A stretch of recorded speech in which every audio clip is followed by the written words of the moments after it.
আসসালামু আলাইকুম, welcome back to my channel. আমি বাংলাদেশি ব্লগার সঞ্চিতা।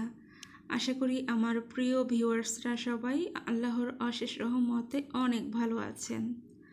সবাইকে রমজান মোবারক।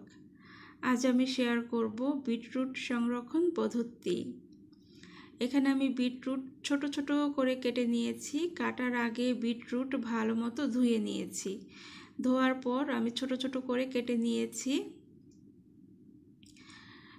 বিটরুট আমি ডিপ ফ্রিজে রেখে দিয়েছিলাম। সবগুলো বিটরুট বরফ হয়ে গেছে। এখন আমি নামিয়ে রাখবো, বরফ একদম গলিয়ে নিব। ডিপ ফ্রিজে রাখার কারণ বরফ ছাড়ার পর আমি এই বিটরুট সামান্য পানি দিয়ে ব্লেন্ড করে নিব। আর যদি বিটরুট আমি ডিপ ফ্রিজে না রাখি, কাঁচা বিটরুটটা আমি সরাসরি যদি ব্লেন্ড করি সেক্ষেত্রে পানিটা একটু বেশি লাগে। আর ডিপ ফ্রিজে রাখলে বরফ ছাড়ার পর যেহেতু বিটরুট একদম নরম হয়ে যায়, সেক্ষেত্রে পানিটা কম লাগে ব্লেন্ড করার সময়।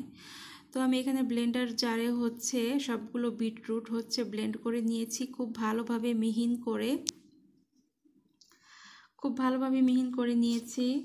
সামান্য পানি দিয়ে খুব সহজেই করা যায়। আর বিটরুটটা ব্লেন্ড করে রাখলে, সংরক্ষণ করলে যতটুকু আপনার লাগে আপনি গ্লাসে নিয়ে জুস বানিয়ে খেতে পারেন খুব সহজভাবেই। সেই জন্যই সংরক্ষণ করে রাখা। তো এখন আমি একটা বাটিতে সবগুলো নিয়ে নিচ্ছি। তো দেখতেই পাচ্ছেন কতটা মিহি হয়েছে। তো আপনারাও কিন্তু খুব সহজেই এভাবে ব্লেন্ড করে রাখতে পারেন। আর এই বিটরুট খেলে কিন্তু অনেক উপকারী শরীরের জন্য। আমি কয়েকটা জানি, কিন্তু এর উপকারিতা অনেক অনেক। আপনারা গুগলে বা ইউটিউবে সার্চ করলেই দেখতে পারবেন। এখন আমি একটু জুস বানিয়ে খাবো। আর এই তো দেখিয়ে দিচ্ছি কতটা মিহি হয়েছে, দেখতেই পাচ্ছেন।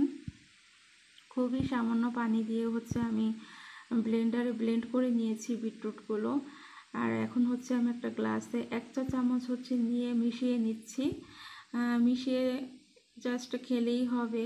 অনেকে হয়তো বিটরুটের সাথে আদা দেয়, তারপর লবণ দেয়, চিনি দেয়, গাজর দেয়, কেউ আপেলও দেয়। তো যে যেভাবে আর কি খায়, আমি শুধু বিটরুটটাই ব্লেন্ড করে নিলাম।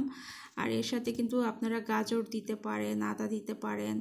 আর বিটরুটটা কেউ ছেঁকে খেতে পারেন অথবা এমনি খেতে পারেন। কিন্তু এভাবে খেলে গলায় যে খোসাটা একটু আঁশ লাগে, একটু ছেঁকে নিলে সেই সমস্যাটা হয় না। আশা করছি ভিডিওটা সবার কাছে ভালো লেগেছে। আল্লাহ হাফেজ।